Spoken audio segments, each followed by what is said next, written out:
David Hackett is one of the world's oldest professional skateboarders. He's also one of the most important, a true pioneer, a legendary rider, and a living link to an era that changed skateboarding forever.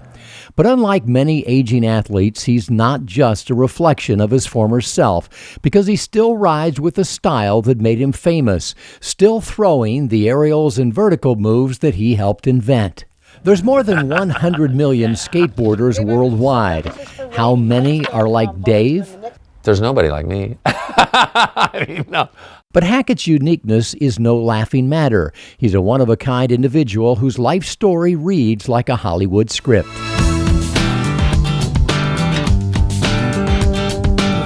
Hackett grew up not far from Hollywood in the Malibu Hills, where he learned to surf at a young age. Along with friends and fellow Southern California surfers like Steve Olson, Tony Alva, Jay Adams, and Stacy Peralta, Hackett helped transform skateboarding from a recreational activity into a global phenomenon. I just happened to come from the down and dirty OG grungy guys, because that's all we knew, and that's how we started. Our skateboarding was an extension of our surfing. We were surfers first and skateboarders second. When concrete gripping urethane wheels were invented in the early 70s, Hackett and friends took their radical surfing moves to the streets, giving the sport style, flair, and most importantly, street cred. They made skateboarding cool. And when the 1970s drought emptied Southern California pools, they broke into backyards, inventing vert skateboarding and the aerial tricks that still define it. This is the style that made David Hackett famous. I'm flying out of an empty swimming pool that's 10 feet deep, and this is called an early release frontside air. The Hackett slash is his trademark, and this photo of the slash is one of the most iconic in skateboarding history. There's been countless posters and t-shirts and everything to commemorate that shot. Fans have sent him oil paintings and sculptures of the slash. Artists have memorialized it on skateboard decks, and it's become one of the most popular skateboarding tattoos of all time. At just 15, Hackett won the 1975 Hang 10 World Championships in Los Angeles. At 18, he took the U.S. Open Bowl and Pool Riding Championship, and the following year, he starred in the first ever action sports TV program with overall world champion Tony Alva.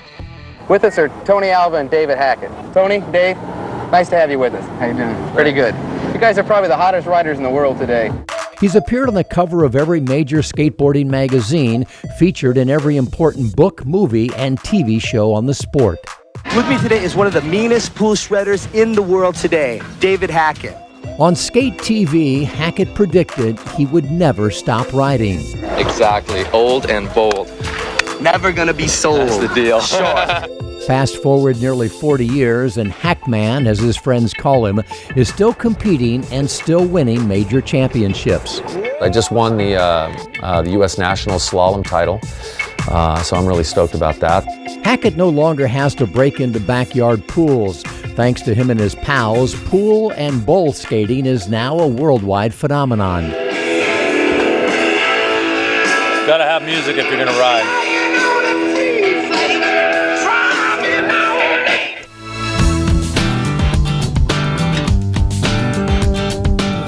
But David Hackett's ride from the 70s to today hasn't been without some major bumps.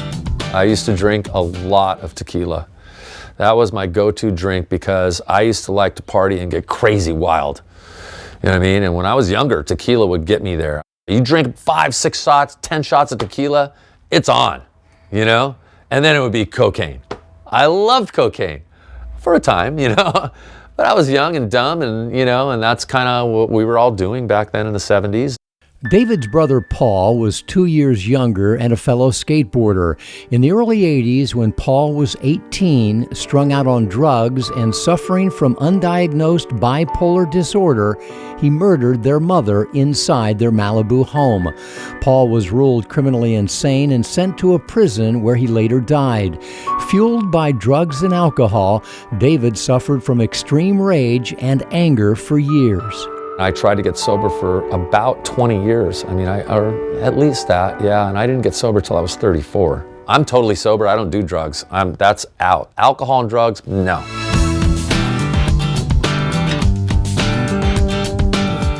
Understanding the enormous challenge of battling back from addiction, Dave became a counselor and mentor, a recovery guru for young, desperate men who have lost their way. It's a very specialized program, and I've put about maybe 10 guys through it, okay? I have a 100% success rate. He works full-time with only one client at a time who lives in a cottage that Dave built in his backyard. And they're with me 20 hours a day. I've taken guys that were literally suicidal, taken guys that were strung out on heroin, and got them sober. And they're all still sober today, which is really cool.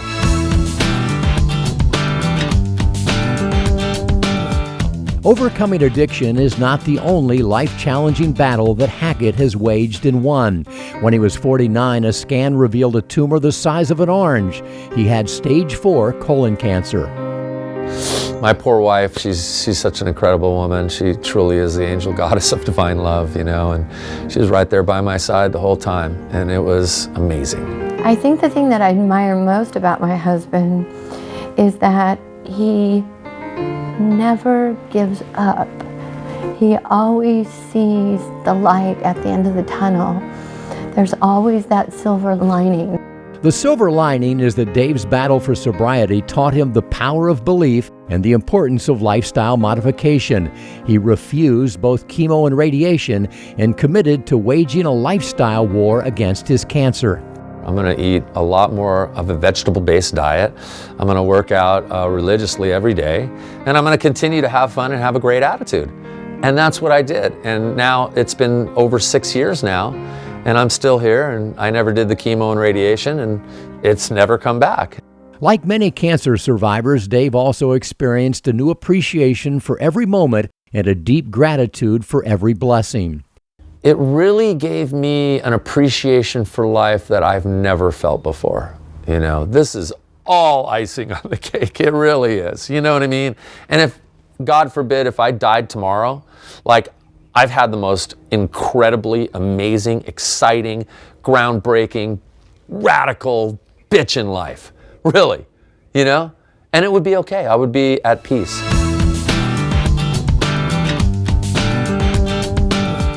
Today will be another first for David Hackett. He's supporting a friend who built the world's first ever skater cross track. It's got these heavy duty drop in, and then you fly over these gaps and these radical turns. It's gnarly. And I haven't even done it yet. So like, I'm hoping today to get a run on it, you know, and not kill myself. Get set and go! The track was designed and built by Andy McDonald, an 8-time World Cup champion and X Games record holder. This is the only skater cross track in the world, but McDonald's goal is a national tour and ultimately an Olympic sport. He's not surprised that Hackman is anxious to drop in. It's inspirational. I'm 43 years old, and it's just inspiration to be able to skate with a guy like Dave Hackett and just know that it continues, that we're still pushing the limits of there is no age. There's no limit of like, how long can you do this? If he makes it, Dave will become the oldest skater cross rider ever. And before you count him out, you should know that he once jumped 3 cars on a rocket-powered skateboard for a movie. At 45, he beat over 30 competitors half his age to win the European Skateboard Racing Championships in Sweden. And at 47, he became the oldest rider in history to successfully complete Tony Hawk's Loop of Death. Let's face it, skateboarding is an extremely dangerous thing to do. You are flying around in the universe on a moving board with wheels, and if you fall, you're hitting cement or wood or whatever it is that you're riding, okay? You might get hurt. Dave has been hurt and has the x-rays to prove it. At one time or another, shattering his foot, breaking both ankles, both wrists, both hands and elbow, his ribs, coccyx, and collarbone, tearing both ACLs, knocking out his teeth, and other assorted injuries. But the upside of that is that it's so incredibly fun and exhilarating. How can you not do that? You know what I mean? Like, that's the thing. Once it's in your blood, you're not going to get away from it. The biggest challenge of skater cross is the initial drop and then staying on your board through the first jump. Did you see that? Dave tries and fails several times, but to no one's surprise, he persists until he succeeds. Most of the youngsters watching have no idea who he is, but they're blown away by someone old enough to be their grandfather. Did you guys see that old man doing this? What do you think about that? It's crazy. It's inspiring.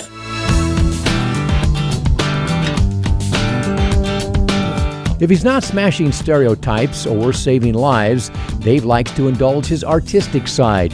He's an award-winning graphic, product, and sportswear designer. For more than 30 years, he's designed skateboard graphics for himself and other legendary riders. Some are so collectible they fetch thousands in online auction sites. He's also a fine artist who paints, and not surprisingly, with his skateboard. Dave Hackett originals hang in galleries and private collections worldwide. This is my signature, you know? Nobody else can do this. I invented it, I did it first. So when people buy a painting like this, you know immediately that's a Dave Hackett painting. This is a radical expression of American culture. It's skateboarding on canvas. Drug-free, cancer-free, and seemingly carefree, Dave Hackett charges ahead, riding whatever wave life throws at him, enjoying the risk-taking that for him makes life worth living, a philosophy that drew him to Growing Boulder when he first saw one of our stories on Facebook. And then I looked a little deeper, went to the growingboulder.com website, and I thought, these guys are so cool. They're celebrating people who don't see any boundaries, who are in their advanced ages of life, and who are still breaking boundaries and living their life to the fullest. These guys are amazing. I want to be part of that. Growingboulder.com is like the hub of that, of incredible information, beautiful stories of just magic in the later stages of life, you know? And I think that's, I mean, I commend you, man. You've done an incredible job. I'm so incredibly stoked to be part of it, you know, and I just love it. Did you have fun? Oh yeah. Were you growing Boulder? I was growing Boulder. Yeah, buddy.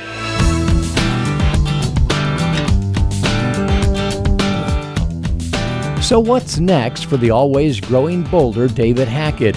In addition to his skating, surfing, counseling, and artistic endeavors, he MCs the annual Skateboarding Hall of Fame ceremonies, is a motivational speaker, represents multiple brands, and is an entrepreneur running several successful companies of his own. He is a Renaissance man. He truly is. He's so multi-talented that you can always expect the unexpected. While they wait for life to unfold, David and Xana continue to live lives of service. She's an author, educator, and renowned counselor who specializes in life and relationship coaching. We're all as unique as our thumbprint. There are no two people alike. So we have to quit trying to turn each other into each other. And to have expectations is to set yourself up for disappointment. So just let them be themselves. Letting Dave be Dave is the secret to their success as a couple and to his success as an individual. The moral of my story and the takeaway that I would like to spread out there is be true to yourself. Do what you love to do that's in your heart. And it's our responsibility as humans to get up in the morning and do what it is that excites us. I mean, I'm going to roll on my skateboard till I'm dead, no doubt. If I die doing it, all the better. I mean, I would have died doing something I truly love, you know? Right? No matter how difficult the past has been, no matter how uncertain the future might seem, the game of life is played in the here and now. And among his many talents, perhaps David Hackett's greatest skill is his ability to live in the moment. That's what life is. It's about now, right here, this moment. This is it. This is the best it's going to get, and it's awesome.